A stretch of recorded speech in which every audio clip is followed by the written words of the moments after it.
So far, we have studied the analysis of the portal frames and continuous beams by the method of flexibility matrix. Today, we will discuss about how to analyze the pin jointed plane trusses by flexibility matrix method.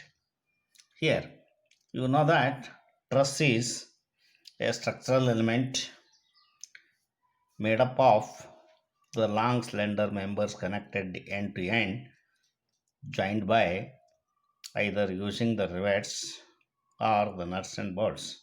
Here, this one is the end to end.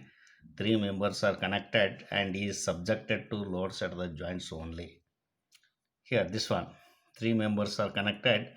Here, this member is connected to the surface with a hinge or pin. Here, this surface, this one is connected to the surface by using a pin or hinge. Here, all the members are connected to the surface by using the pins or rivets.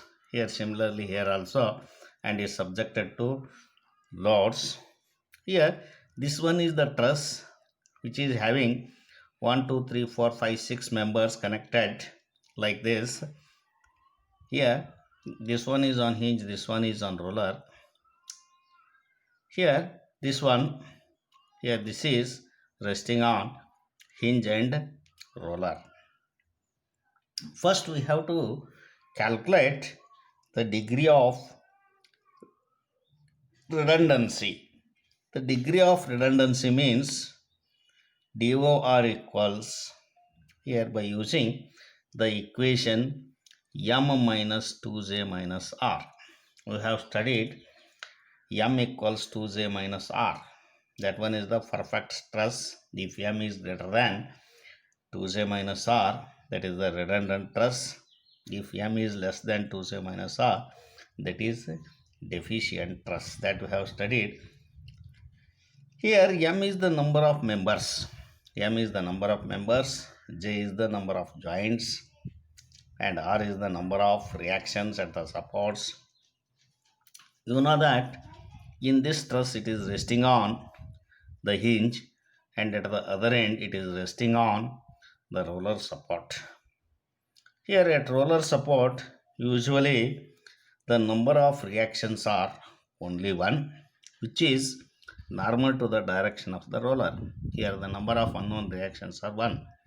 At hinged support, the number of reaction components, instead of the reaction, here we can represent the reaction by the two components along two mutually perpendicular direction, one along horizontal and another along vertical as shown in figure. First, the first step is to calculate the degree of redundancy by using m minus 2j minus r. By using that, we have to calculate the degree of redundancy. Then, after calculating the degree of redundancy, identify the redundants and then remove the redundants. Then calculate the displacement due to the loads by removing the redundants. By removing the redundant reactions or redundant members, make it determinate and stable, and then find the displacement due to the applied loads, and then apply the redundants, remove the external loads, and then the displacement due to the unit loads acting along the redundants. Then we know that analyze the truss shown in figure by flexibility matrix method. The cross-sectional area and the Young's modulus is same for all the members. Here this one is the given truss. A, B, C, D is the given truss. Here A to B is one member, A to C is another member, A to D is another member. There are three members which are connected to the surface at the bottom by using the pins, and all the three members are connected at joint A, and at joint A it is subjected to the two loads. One is 30 kilonewton vertically downward and another one is 20 kilonewton towards right side, and the height of the member is 1.5 meter, that is A to C, that is 1.5 meter. Here B to C, that is 1 meter. C to D, that is 1.5 meter. Now we have to find the angle of inclination of the member AB with horizontal, and similarly the angle of inclination of the member AD with the horizontal.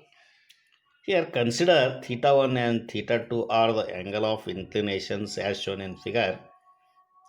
Here theta 1, AC becomes opposite side, BC becomes adjacent side. Tan of theta 1 equals AC by BC.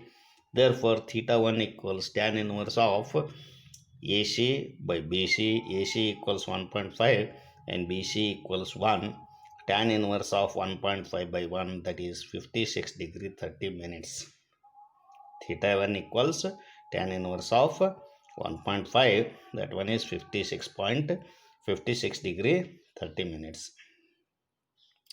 Then 56.3 degrees. Theta 2 equals, that is opposite side is AC, adjacent side is CD, that is both are 1.5 meter span. Therefore theta 2 equals tan inverse of 1, that is theta 2 equals 45 degree. Then after knowing the angle of inclination, the first step is to calculate the degree of redundancy. Here the number of joints are A is one joint, B is one joint, C is one joint, and D is another joint. The number of joints are 4 and number of members are AB, AC, AD are the three number of members, M equals 3.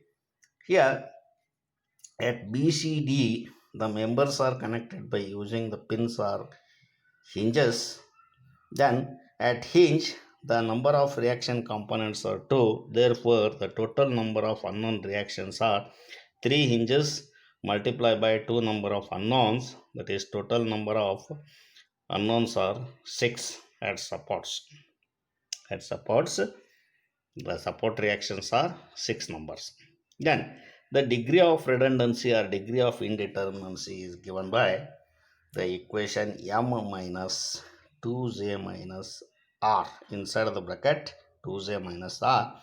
Substituting the values of m equals 3 in minus inside of the bracket 2j, j equals 4 minus the number of unknown reactions are 6, that is 2 into 4, 8 minus 6, that is 2, 3 minus 2, that is 1. Here the given truss is of 1 degree redundant. The degree of indeterminacy is 1. Then we have to select any unknown force as the redundant. Here you know that the forces in the members are either they are the axial tension or the axial compression in the member. We have to consider the force in the member AC as the redundant. For 1 degree, we have to remove the one of the member. That is, let us remove AC. AC as the one of the member. It is the redundant member. Here we have to remove that AC. Now, by removing AC, first we have to calculate the forces in the members due to the externally applied loads. Here, now by the free body diagram, by the free body diagram, here we have removed the redundant member AC. Then summation of, we have the forces form the system of coplanar concurrent forces. First we have to resolve the forces by assuming the forces in members AB and AD as the tensile forces. We have to resolve the forces along two mutually perpendicular direction.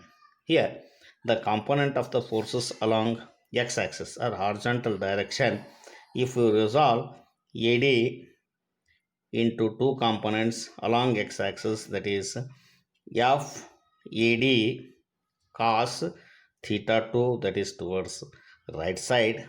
Similarly, FAB cos theta 1, that is acting towards left side. Here, by applying the equilibrium equations after resolving the forces, summation of F x or summation of h equals 0. Therefore, the force in the member FAD cos of theta 2 is 45, that is towards right side, that is positive, minus the force in the member AB cos of theta 1, that is 56.330 degrees, that is towards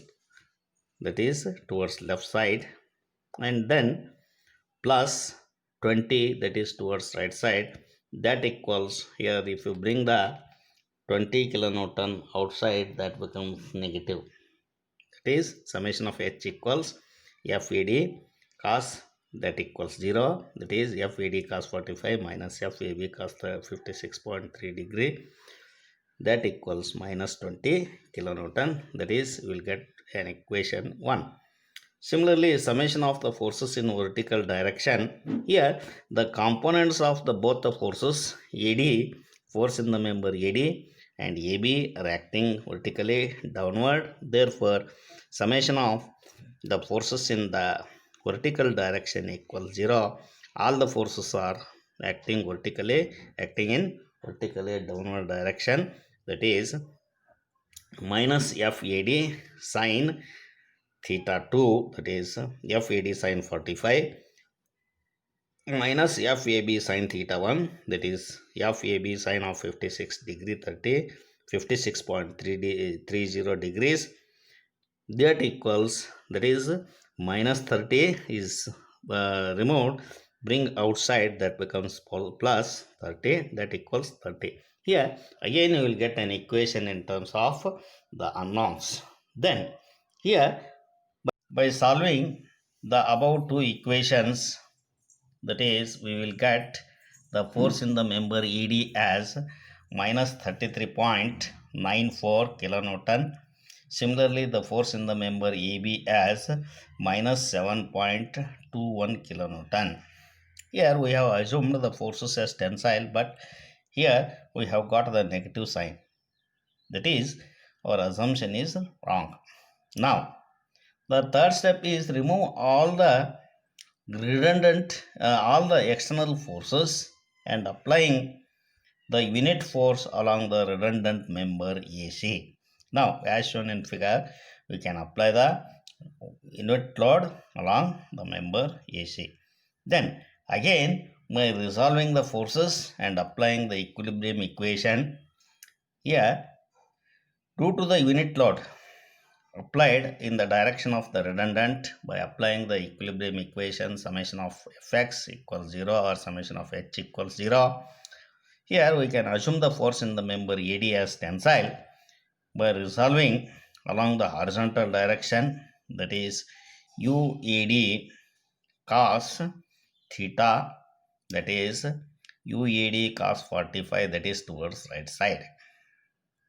Similarly, assume the force in the member AB as tensile, that is UEB cos 56.30 degrees, that is to the left side. Here one is positive, that is towards right side, another one is negative, that is towards left side. Here no forces are acting along the horizontal direction except these two, hence that equals 0. Here we will get again an equation. Then by resolving in the vertical direction, here both the forces are acting vertically downward. In addition to that, the redundant force in the member AC is also acting in downward direction at joint A. Then by resolving the forces, UAD sine 45 is acting vertically downward, hence that is negative. UEB sine 56.3 degree, that is also acting vertically downward, minus 1. Here if you bring minus 1 outside, that becomes plus 1. Here that equals plus 1, that is another equation. By solving the two equations, here again the forces in the member AD due to unit load, that is UAD equals minus 0.56 kilonewton. This one is kilonewton. Then this one is due to the unit load applied along the redundant, that is UAB, that is also negative, that is minus 0.72. Here also our assumptions are wrong. Then after getting the forces in the members due to the applied load, due to the unit load, now we can calculate the flexibility matrix, flexibility element, and the displacement due to the loads by the unit load method. Here the members are, one is AB, one is AB, one is AD, one is AC. The length of the members, by using the trigonometrical functions, calculate the length of the members. Length of AB is 1.802 meter, length of AD is 2.12 meter, length of AC is 1.5 meter, that is given. We have to calculate the length of AB and AD. Then the force due to external loads, that is just now we have calculated the force in the member AB is minus 7.21. Similarly, force in the member AD equals minus 33.94, that is in kilonewton. The force in the member AC due to the applied load, that is we have removed that, we have considered that as the redundant, hence put 0. Then force in the unit load, force due to the unit load in all the members. Here just now we have calculated the force in the unit load along AC in the member AB is, that is minus 0.72. Just now we have calculated, that is in kilonewton. Similarly, due to the unit load, the force in the member AD is minus 0.56 kilonewton. Just now we have calculated the force in the AC, that is unit load applied along the redundant AC, that one is 1 kilonewton, that is tensile, that is positive. Then by using FUL by AE, that is unit load method, that is F is the force due to the force in the member due to the applied load, U is the force in the member due to the unit load applied along the redundant, and L is the length, A is the area of cross section of the member, E is the Young's modulus of the member.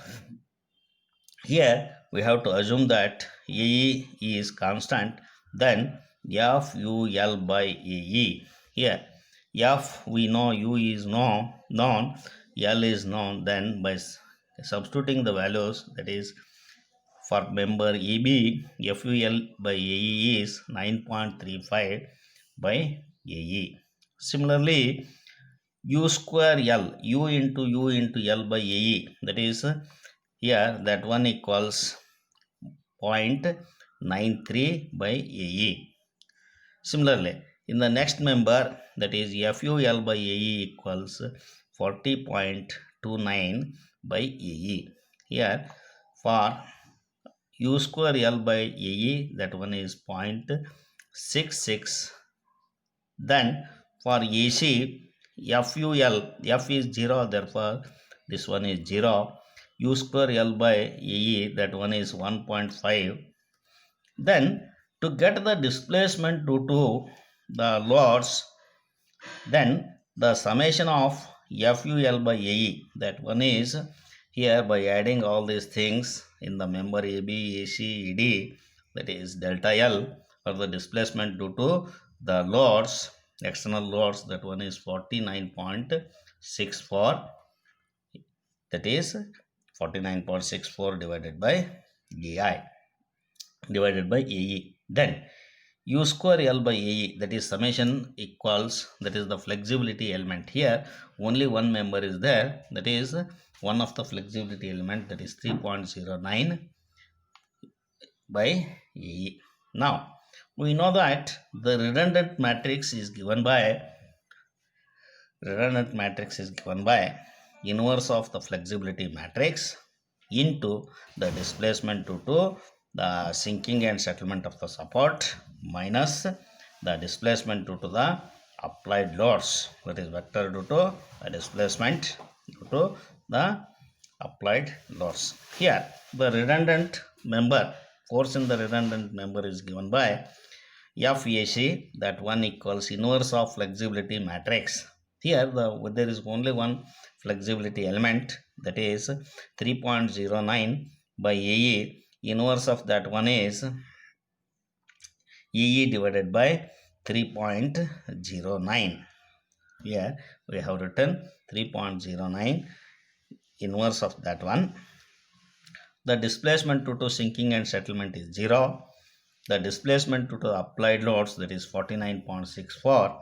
Then 0 minus 49.64 is minus 49.64 divided by 3.09. AE get cancels. Therefore, AC equals minus 16.06 kilonewton. Here minus means the force in the member AC is, that is compressive, not tensile. Then the force in the other members, the force in the member AB is force in the member due to the applied load, then plus the force in the member due to unit load into the force in the redundant member, that is AC. That one is force in the member AB due to the applied load is minus 7.21.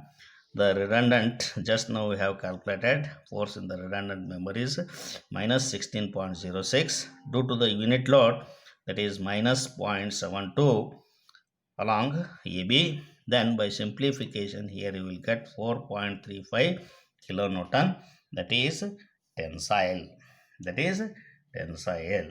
Then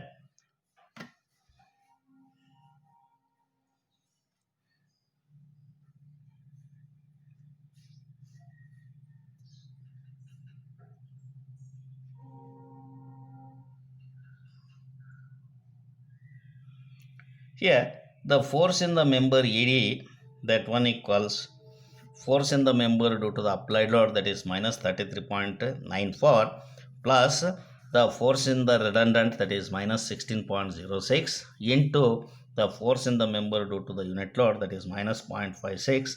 Here after simplification, that one is minus 24.94 kilonewton, that is compressive. Now we have got the values of the forces in the member AB as 4.35 kilonewton, that is tensile.